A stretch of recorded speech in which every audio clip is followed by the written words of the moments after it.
Hi, my name is Tiffany Walker, and I am a faculty librarian. I am actually the librarian who is assigned to work with your class for this blog assignment.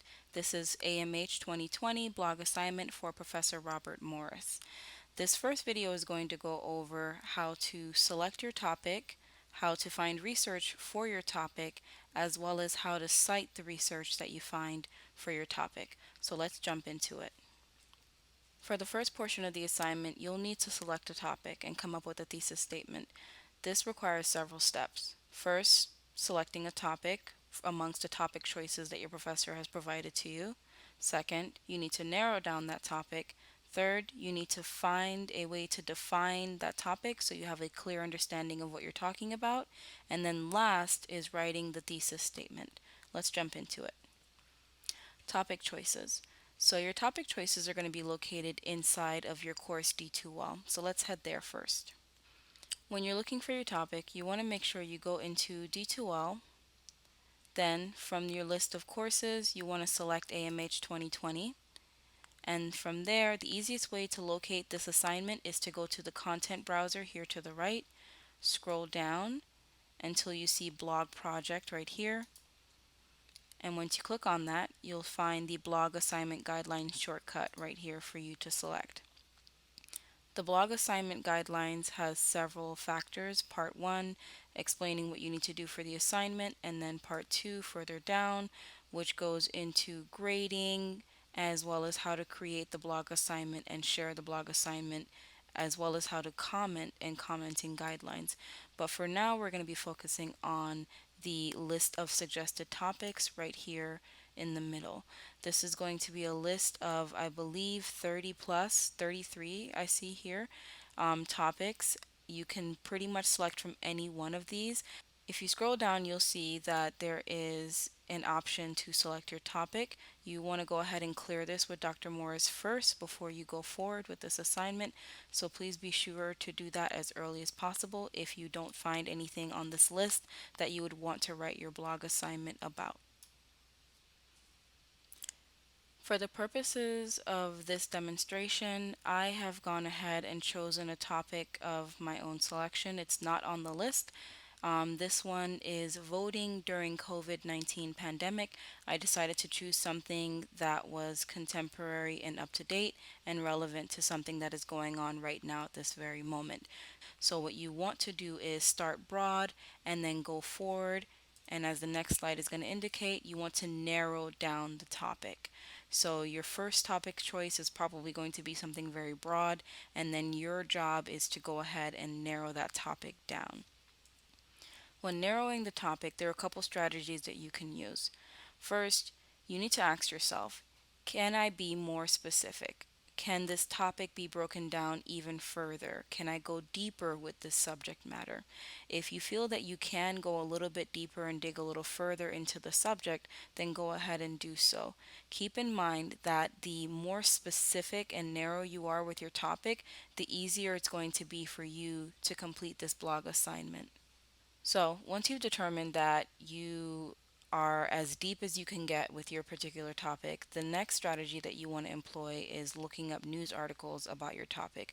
News articles are another effective way to ensure that you are narrowing down your topic and that you are also remaining up to date with the subject matter of your topic. A lot of the topics that are on the list of topics that your professor suggested are contemporary issues or have had news articles written about them in the past. So what I'm going to do right now is go ahead and demonstrate how to look up news articles about my topic. And just as a refresher, my topic is voting during the COVID-19 pandemic. So let's go ahead and look up some news articles to see if we can get this narrowed down. So one of the easiest ways I know of to pull up news articles is to simply type in a search into Google. So I'm going to go ahead and type in voting during COVID-19. And then I'm going to go to the news tab up here for Google News. So as you can see, there are a couple of different articles here. One that does pique my interest is this here that says House approves 3 trillion COVID aid bill and historic rules change to allow remote voting. And so that got me thinking more in the line of remote voting and how would that work if we were to go remote with our voting strategies. So I went ahead and I opened up another tab here to try and see if I can find something more specific to Florida, because once again, I'm trying to narrow down the topic, and getting it to Florida would probably be as narrow as I can get. So I'm going to type in a search for Florida, mail voting, COVID 19. And as you can see, I'm getting some more specific results here, which are going to help me create some more ideas for how I can narrow down my topic. Mostly, I see one up here that says mail voting expected to explode in Florida as coronavirus reshapes the 2020 elections.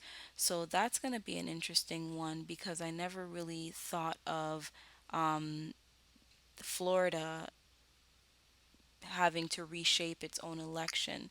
So I'm going to go ahead and mark this one just to save it for later so I can look at it later while I look through some more of these news articles and see if I can generate some more ideas for ways that I can narrow down my topic. All right.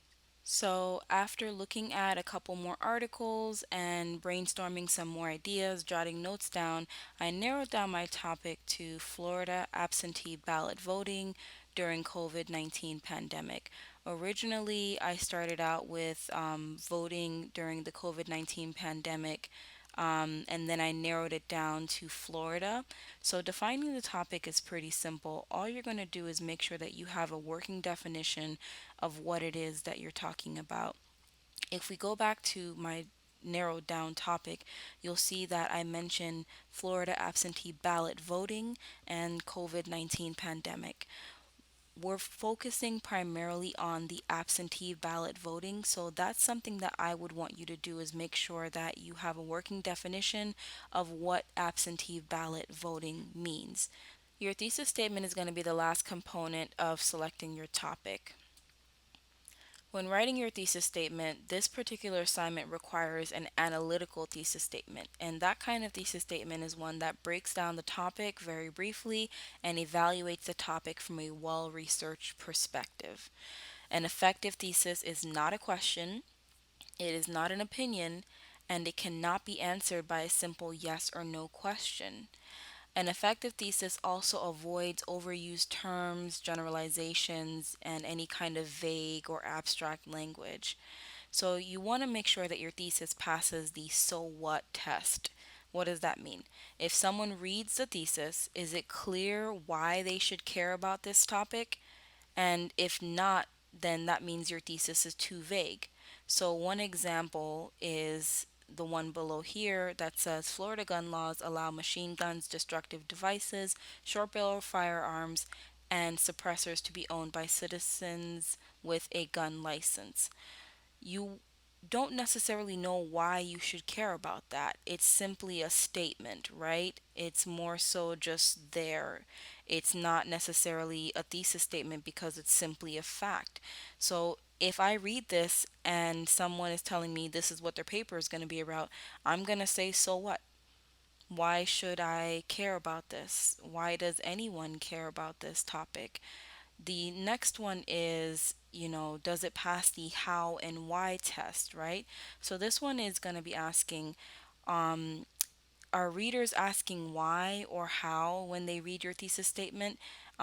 If so, then it might be too open ended. So the same example goes for this one too. Florida gun laws allow machine guns, destructive devices, short barrel firearms, and suppressors to be owned by citizens with a gun license.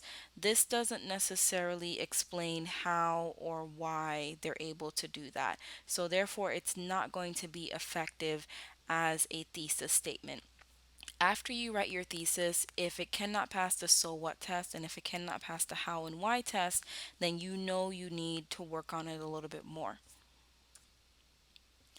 This is an example of my thesis statement that I came up with for my topic, and my topic, once again, was absentee ballot voting in Florida during the COVID-19 pandemic. So, very specific information here. And the first one is my very first draft that I wrote. Keep in mind that your thesis statement is going to probably require multiple drafts until you can work out the kinks and get it as succinct and precise as possible. So the first one here reads: amidst accusations of ballot stuffing and voter fraud, Florida's handling of absentee ballots in the 2018 election revealed substantial flaws in the state's mail in ballot process. As we approach the 2020 presidential election, with no developed vaccine for the COVID-19 virus, more registered voters will likely want to mail in their ballots. Does the state propose any changes to its absentee ballot process that will ensure that mail in ballots are counted? In this instance, this is way too long for my thesis statement. Your professor is very clear that your thesis should not be any more than two sentences. Also, this thesis statement is ended in a question, and if we look back at our first slide on thesis statements, you will know that you're not supposed to end this with a question. So I went back and I did a second draft of it. Let's read that one. Due to the mismanagement of absentee ballots in the 2018 election, Florida's voting system may be ill prepared to handle the upcoming 2020 presidential election. Amidst the COVID-19 pandemic, Florida lawmakers face one major challenge: switch to an all mail election or keep the three-tiered system they currently have. Now, this one's getting a little closer, but I still feel that it's a little bit too wordy. So if I'm reading a thesis statement and I feel like it's too wordy, it can be a little bit more precise, a little bit more to the point, and get my readers thinking, within the first sentence, then that's what I want to aim for. So I went in for a final draft, which is just switching around the wording a little bit and making it more coherent. Final draft reads: amidst the COVID-19 pandemic, more voters are likely to cast their vote by mail for the 2020 presidential election. That's just a statement. Due to the mismanagement of absentee ballots in the 2018 election, Florida lawmakers face one major challenge: switch to an all mail election or keep the current three tiered system. So, as you can see, this final one has two sentences, so it fits within that.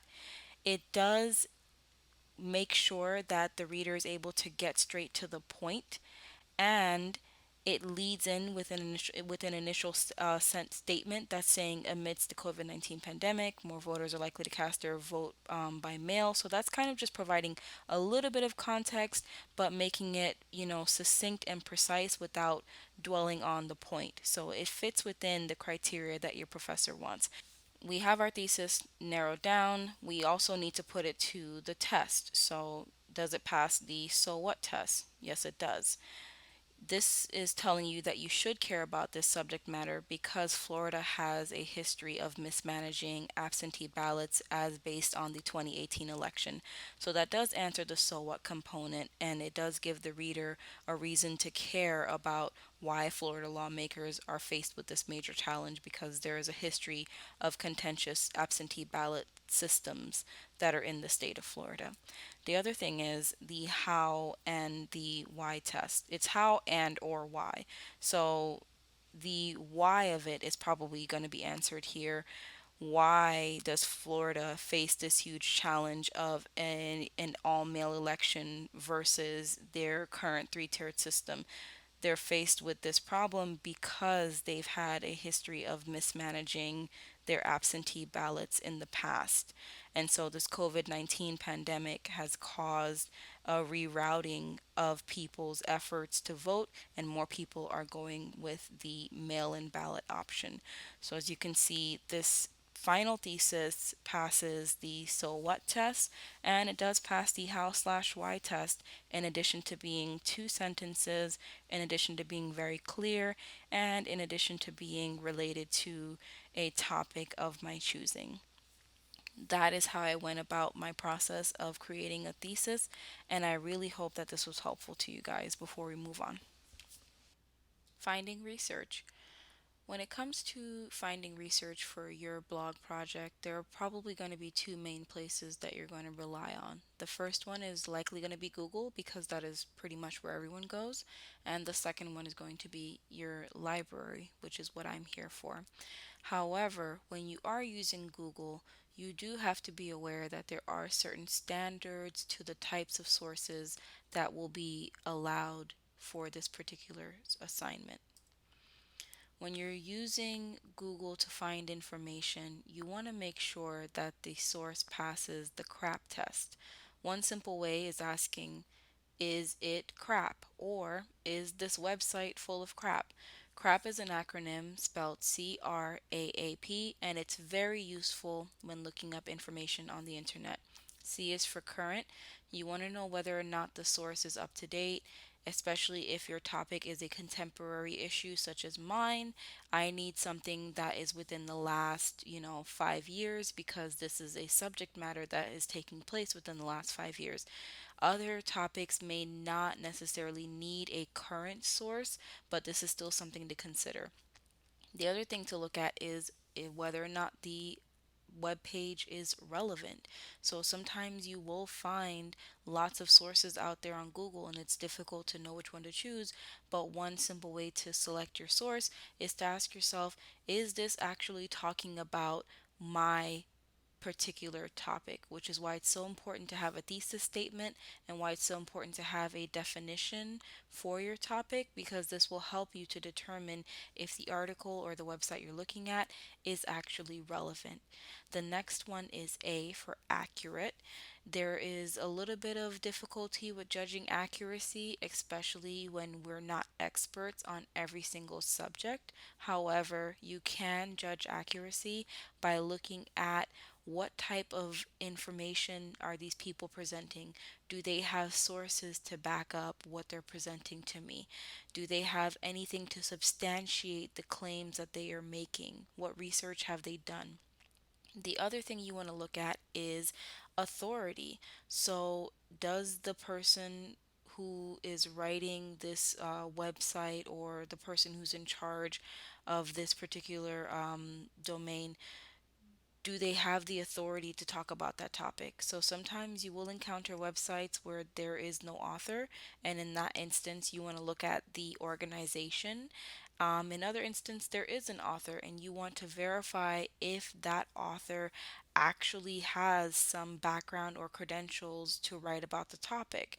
The last one is purpose, which is also linked to bias. Purpose is asking, why was this website created?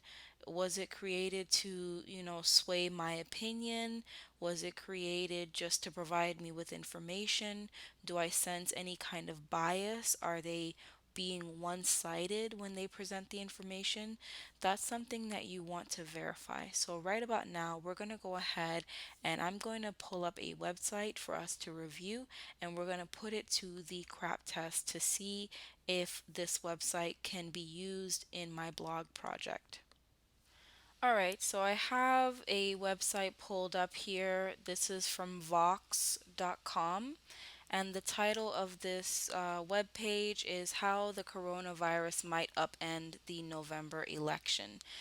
Now, this one is a little bit of a lengthy read, but when you're looking at the whether or not a website passes the CRAP test, you're not necessarily going to read it first. You're actually going to use the acronym first. First thing, we have to figure out whether or not it is current. So remember, it's CRAAP, and I'm going to zoom in here.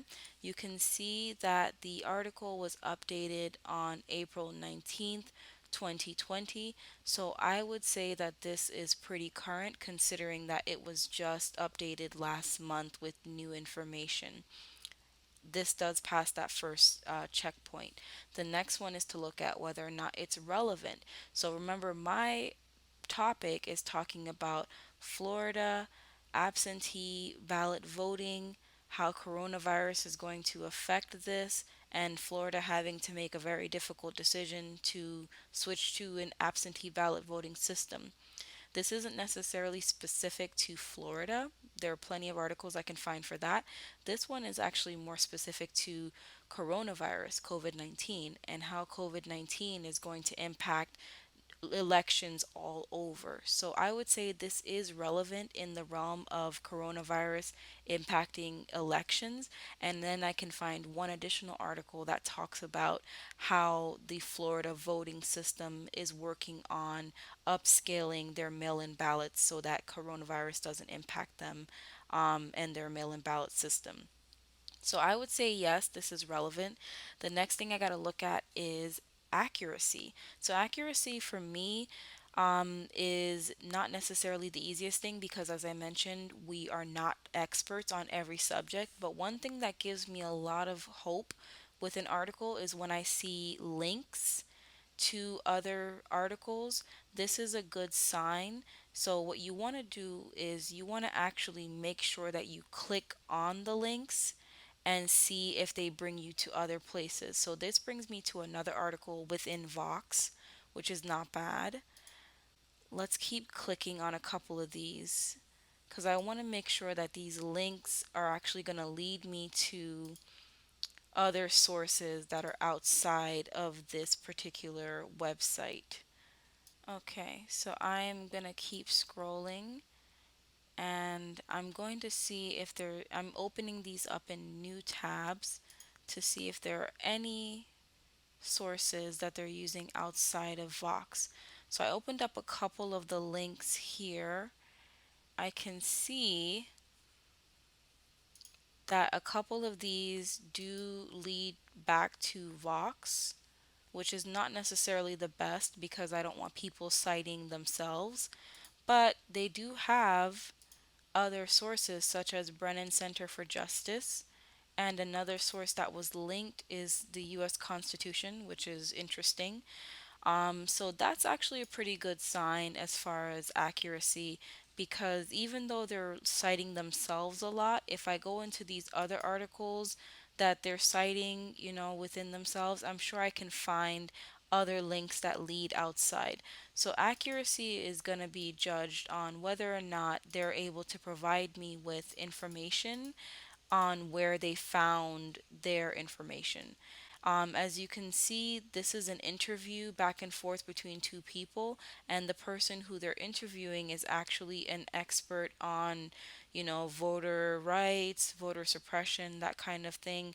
So I would say this is a pretty decent source for accuracy because of the person who they're interviewing, as well as the fact that a couple of the links do lead to sources outside of Vox. So that's a good idea right there. The next letter is A again for authority. So I have to figure out who is speaking to me. And as I mentioned earlier, one of the persons that is a part of this article is called David Daly, and it says here that this person has been reporting on America's electoral system for the last several years. So that's a good sign that this person's involved because they have expertise in the subject matter. The person who wrote the article is Sean Illing. So I'm going to click on his name, and it says here he interviews writers for Vox, and he taught politics and philosophy at a university, and he also served in the U.S. Air Force. So I would say this is a pretty good thing as well, considering that this person is conducting an interview. They're interviewing the correct person who actually does have credentials in this subject, and this person has a background in teaching politics as well. The last letter in crap that we need to be concerned about is purpose. Purpose is also a little bit tricky because sometimes you can't really tell the nature of an article until you read it. But one easy way to verify the purpose of a website or verify the purpose of an organization is to look up their About section. So sometimes the About section is going to be at the top here, but if I come down to the very bottom of the page, there are other places that I can see their About section. So I see terms of use, and there goes the About Us right there. So I'm going to click on that. So I'm in the About Us section, and this is essentially just saying that this is a news site and that they are simply here to help provide context to the information that we're getting from various other news sites elsewhere. So I would say this is a pretty good source, primarily because they don't really have any kind of political purpose in their About Us section. They're just pretty straightforward in the fact that they're journalists and they're trying to provide people with news. It just seems that they are trying to provide information for the sake of providing information. So I would say this source from Vox is indeed full of crap and that you should go ahead and use this if you're interested. This is just a sample of what you are required to do when you decide to use any sources that you find on Google. All of them need to be able to pass this crap test. If they cannot pass the crap test, then they should not be used in your blog. Now, just to review, whenever you're finding sources on Google, they have to be current, relevant, accurate. The person who's writing them has to have the authority to write on that topic, and the purpose has to be non biased. Essentially, it has to be crap. Now, the other option that you have when finding sources is going through the library. Accessing sources through the library is very easy through D2L. I'm going to show you guys how to use the article quick search, how to use keywords to search, as well as how to filter results to make sure that you're finding information that is relevant and not being overwhelmed by too much information. So let's go ahead and get started with that. So to get access to the library, all you have to do is make sure that you are logged into D2L, that you click on your course. Right now I'm in AMH 2020, your class, and then you have to make sure you go to the resources tab up top here, click on that, and then you want to click on the library resources option. It's that simple and that easy to get access to the library. When you're in finding sources, the easiest way to look up information at this point is to use article quick search, which is this option right here in the middle of the page. I'm going to zoom in so you can see a little clearer. So article quick search is under the finding sources option here, and there are a couple of other things that are located on this page that you can utilize, but we're going to focus on this one right here because we need to find information in the library. So one of the first things that I have looked up for this particular assignment is Florida mail ballot. That's a very easy thing to start with, just to see what kind of articles are out there. And the first thing you're going to notice is that there are 32,000 articles that have the keyword Florida, mail, and ballot in there. And usually they have them bolded so you can see what types of keywords are included there. Now, based on this information, there are some of these articles that are not necessarily related to Florida, and some of them are. You kind of have to read the titles to figure out which ones are going to be useful to you.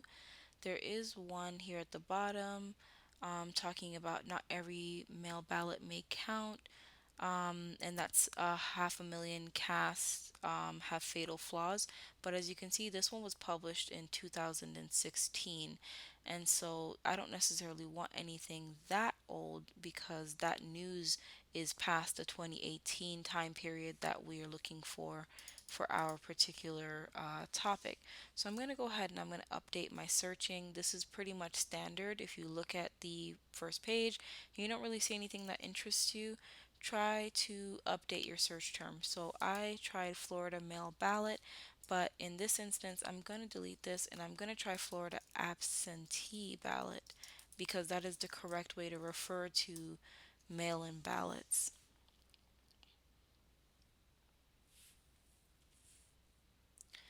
Now, another thing that you want to be aware of is that because there are 16,000 articles, you want to take the option of narrowing down the number of articles that you're looking at because this is a lot of information. So one way to do so is to simply come up here to where it says advanced search and click on that button. Once the advanced search options pop up, you can go to show other search options here, and then you can put in a publication year, because remember, we want information that is up to date. So I would say nothing older than 2018 and nothing past 2020, because that's the year we're in right now.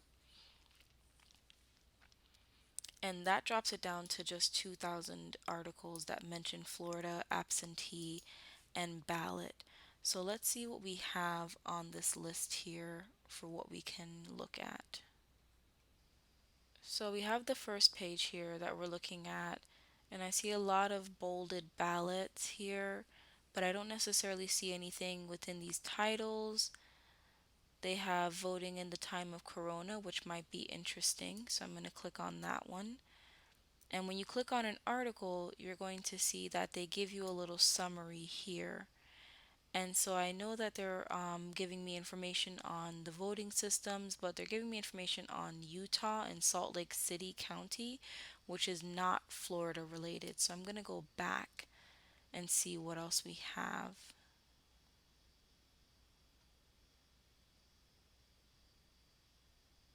They have a President Trump attacked mail-in ballots in Florida. Here are the facts.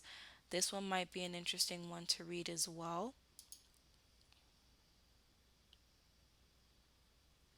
And this one doesn't necessarily have a summary, so I'm going to go ahead and I'm going to click on View Record to go to the information for the article.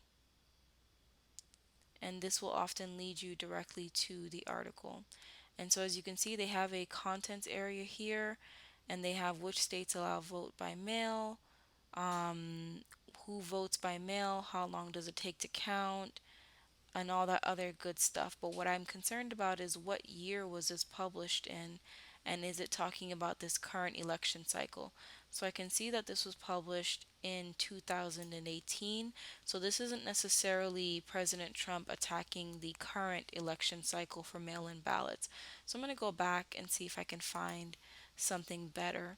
Don't be afraid to go to the second or third page of these articles, because realistically you're just kind of clicking around to see what's interesting or what makes sense to you. So I'm actually going to go to page 2.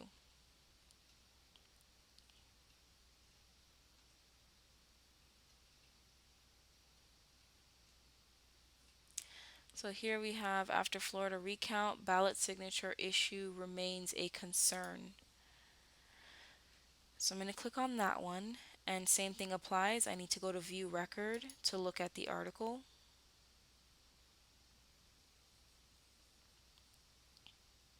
And this is the article here.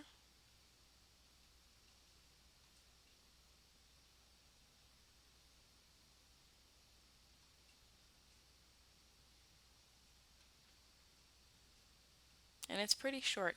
I have gone ahead and skimmed some of these articles. This one is primarily talking about how a lot of the mail-in ballots in Florida were not counted because the signatures that people put on the ballots didn't match the signatures on their driver's license. So this one will probably be a good one to utilize as well, because it's specific to Florida, and they are talking about issues that were present during the first time that these mail-in ballots were becoming an issue for the state. So if I were to decide that I want to use this particular article here, I can always go ahead and download it. I can save it. I can put it in Google Drive. I can email it to myself. There are several ways that you can go ahead and make sure that you have access to this article later on. Anything that you find interesting, you want to make sure that you go ahead and save it for further use later on.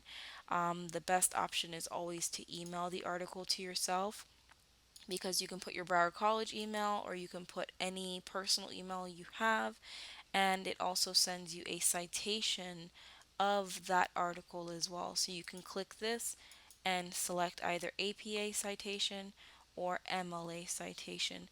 So this one's always going to be a great option to utilize. Let's go back really quickly. There's one other thing that I want to show you when it comes to looking up information. So just to recap, we put in a couple of keywords up here. We went to advanced search. We clicked on show other search options and we made sure to select the year of 2018 to 2020. The other thing that you can utilize is the subject topic area over here to the left, where you can go to show more and you can look and see what kind of subjects they have. Subjects are essentially going to help narrow down your searching. Keywords are a way that you search, and this searches within the article for these particular words. A subject, however, is going to ensure that those keywords are within the topic range that you want to talk about. So I'm looking down this list of subject terms, and under political activity, I'm going further down and I see that they have one here called Florida elections right there. So I'm going to click on that subject. And this is going to leave me with just 72 articles that are talking about Florida absentee ballot and that have taken place between 2018 and 2020, which is a pretty nifty way of making sure that you narrow down the number of articles you're looking at and that you're not being overwhelmed by the amount of information that is out there on your topic. So I would say definitely utilize this to your advantage, especially if you're overwhelmed by the amount of information that is located within the library. And you want to make sure that you are using the library as much to your advantage as possible, primarily because the library does provide you with the citations for the articles and other information that you're looking for. Just to recap, when you are utilizing library sources, you want to make sure that you're accessing it from D2L. You want to make sure that when you use article quick search that you're using that keyword search to find information that is useful and being careful with your keywords. Don't be afraid to change out your keywords if you're not finding anything useful. And also don't be afraid to search by subject as you were just shown, and to also filter your results by the date so that you were able to find the most up-to-date information and to narrow down on the number of sources that you're being shown at one time. If you do have any trouble logging into the library, you're likely going to see this screen where it's going to ask you to put in your borrower ID as well as your PIN and password. The borrower ID is your student ID number with the letter. The PIN password is going to be the month and the day of your birthday. So you want to make sure you include a 2-digit month and a 2-digit day. Do not include the year because that is not required for the library login. If you do have any trouble accessing the library, please contact me as soon as you realize it, and then I will be able to go ahead and help you through and see if we can possibly get your password reset if that is one of the issues that you're having. Let's move on and wrap this up with citing your sources. After you find information on Google or the library, you're going to have to incorporate and cite those sources within your paper. Citing sources is something that is usually reviewed in ENC English 1101, and it's simply a way of showing where you found your information. So you want to make sure that as you're using and reading other people's information to come up with your blog post and providing research, that you provide the information for us to find this research that you're using. So the citation generator through the library, I'll show you right now. Most library sources that you'll find online will have a pre-constructed citation that you can just copy and paste. Please go ahead and review these citations just to make sure that they are correct. You can use websites such as Purdue OWL, which is great for MLA citation, or you can utilize apastyle.org for APA citation. And these are just two great websites in case you're uncertain if your citation is correct. They are able to show you clear examples of what your citation should look like, and you can go ahead and compare it from there just to make sure. And when in doubt, feel free to consult with your librarian. I'm here to assist you with anything that is this that is related to this blog assignment. Usually, if you want to cite something in the library, I'm going to pull this page back up, but you can see to the right there, that red arrow that's pointing, that there is a cite button that you can click on. Earlier, I showed you guys how to email items to yourself. Right below the email option is a cite button for you to utilize. When you click cite, it will actually pull up a menu of citation options for you. You have to scroll down to get to MLA. The APA style is actually going to be at the very top because it is in alphabetical order. So you can see the MLA one right here as the example. This would be one in which I feel that there is not very much in here that needs to be changed. You can possibly even go ahead and copy and paste this directly into your blog. So let's go ahead and look at that one more time. If I am within this article that we were just looking at for the Florida recount ballot signatures, I'm going to go ahead and click on the Cite button right here. And as I mentioned, it does pull up a menu of options. You do need to scroll down. This one is going to be the APA style one right here. And I'm going to zoom in so we can get a closer look at that. For this one, I already know that I want to go ahead and remove the title of staff writer under this person's name because that's not necessary. You have the date, which is correct. You have the name of the article, which is correct. And then you also have the title of the journal. I would also remove this right here because we don't need to know that there are no page numbers. It's perfectly fine to leave that out. If I wanted to cite this in MLA, I would scroll down a little bit further.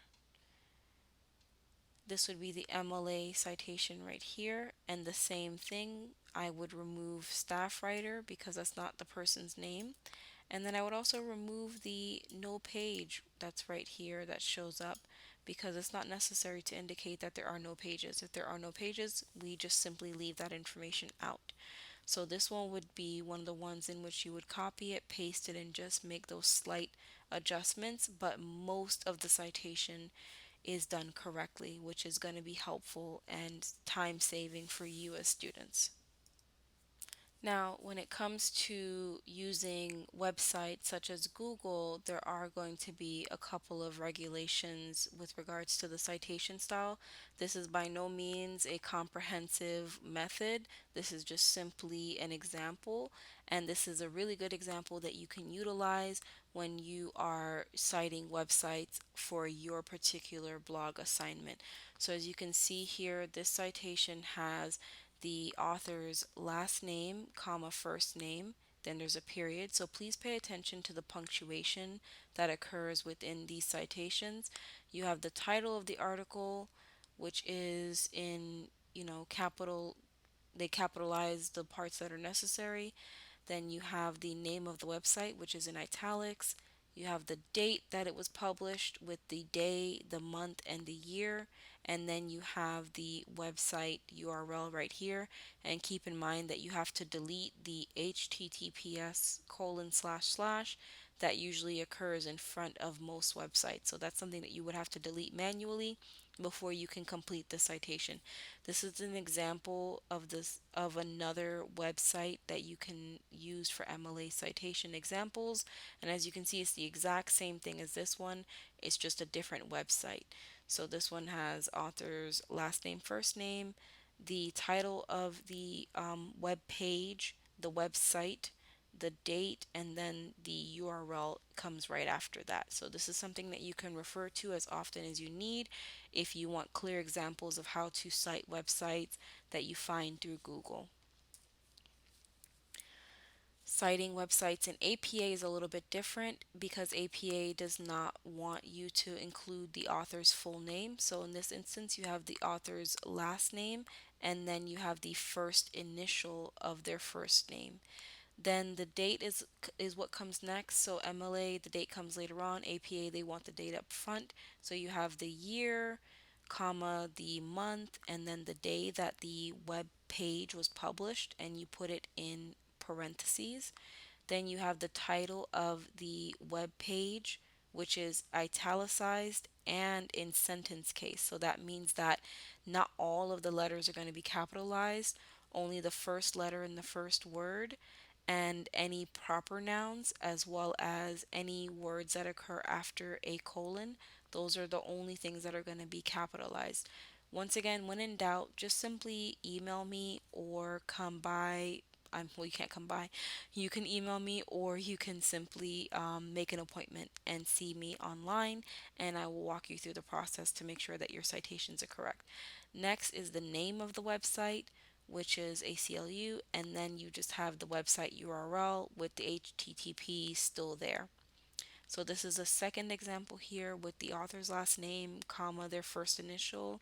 You have the date formatted the way that they want it, the title of the web page, as well as the name of the website, and then the link right here. All the information that you need to build a citation is located within the website. You just have to find it. The next thing is if you have no author, don't worry about that. So for MLA, if there is no author of the website, then you just start with the title of the web page. So in this instance, the title was the top 10 causes of death, and then you have the name of the website, and then the date as well as the URL. So essentially, you're just dropping off one element. I'm going to go back to the MLA one so you can see. This one had the name, but then everything else remains the exact same. Title, name of the website, date, the URL is there. So if I go back to this one, you can see it's the same thing. You have the title, name of the website, date, and then URL. The only thing that is missing is the author. So very simple. You fill it out the exact same way. You just drop off the name of the author. APA is a little bit different. If there is no author, then you have to use the name of the organization or the name of the website, essentially.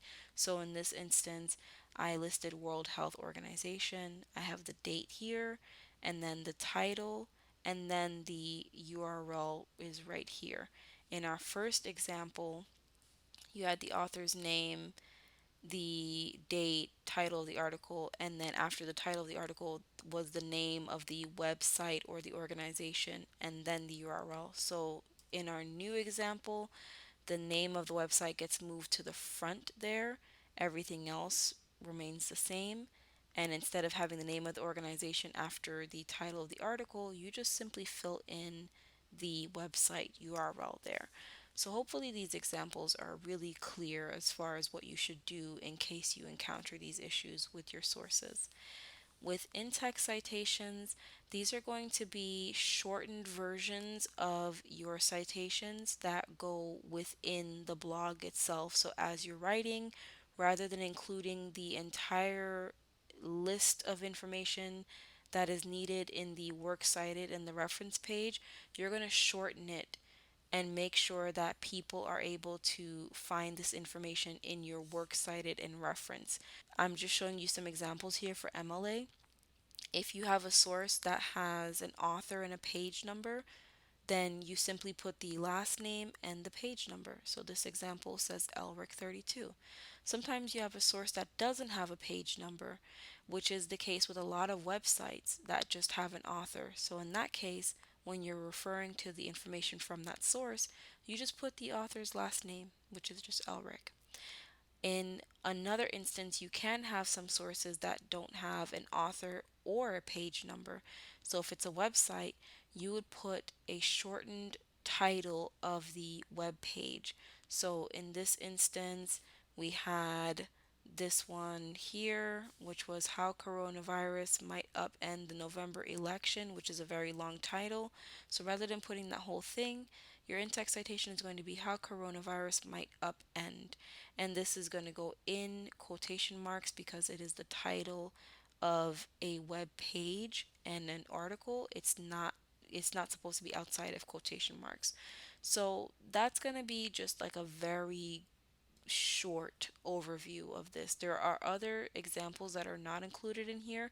If you do encounter them, make sure you come and see me. Source with an author and date. This is for APA in-text citation.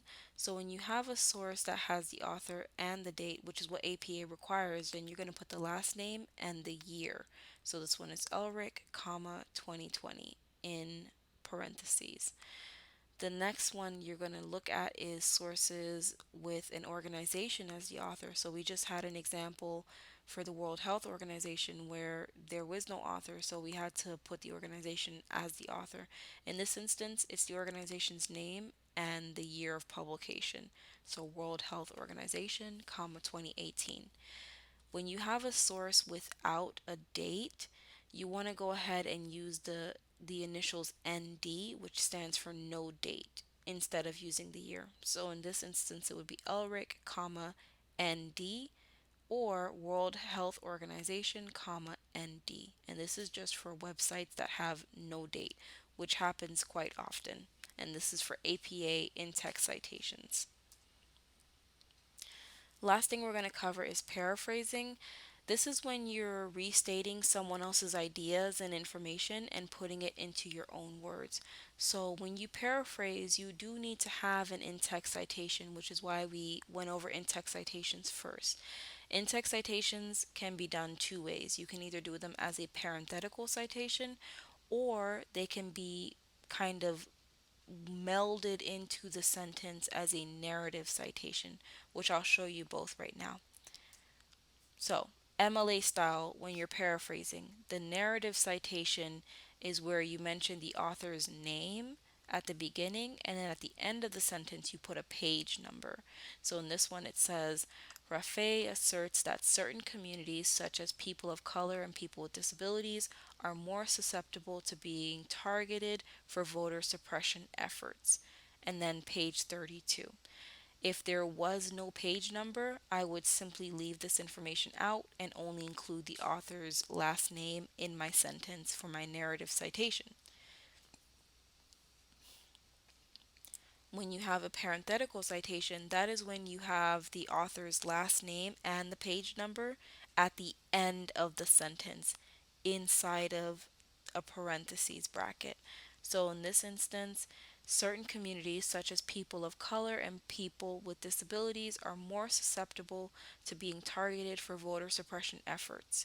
And then I mentioned the author's last name and the page number where you can find it. This one is different because all the information comes at the very end of the sentence. I don't mention the author at all within the sentence. Now, when it comes to paraphrasing an APA style, you have narrative citations where you mention the author's last name within the sentence, but you have to mention the date. And with APA style, if you do a narrative citation, as is the one up here top, the date needs to come right after the author's name. So this one is Rafe, and then I mentioned 2020 asserts that certain communities, such as people of color and people with disabilities, are more susceptible to being targeted for voter suppression efforts. This is how you want to do it for APA style. I know it seems odd, but this is what they require, that the date go right after the author's name. So please don't put it at the end of the sentence. When it comes to parenthetical citation, however, everything goes at the very end of the sentence inside of your parentheses. So same thing, certain communities such as people of color and people with disabilities are more susceptible to being targeted for voter suppression efforts. And then I have the author's last name and the year that this was published at the very end of the sentence. Alright, so that's going to be all for this video. We have gone over a lot of information, but this is simply to get you started on the blog project. The other two videos are pretty much going to be straightforward, just going over how to set up your blog and how to cite images and things of that nature. So just as a recap, we went over how to select your topic. You know how to create a wonderful thesis statement. You know how to find the research that you need, and you also know how to cite the research once you find it. If you do need to contact me, please go ahead and contact me via D2L, and I will make sure to reach back out to you with any questions or queries that you might have regarding this blog assignment. And I hope to see you guys in the next video.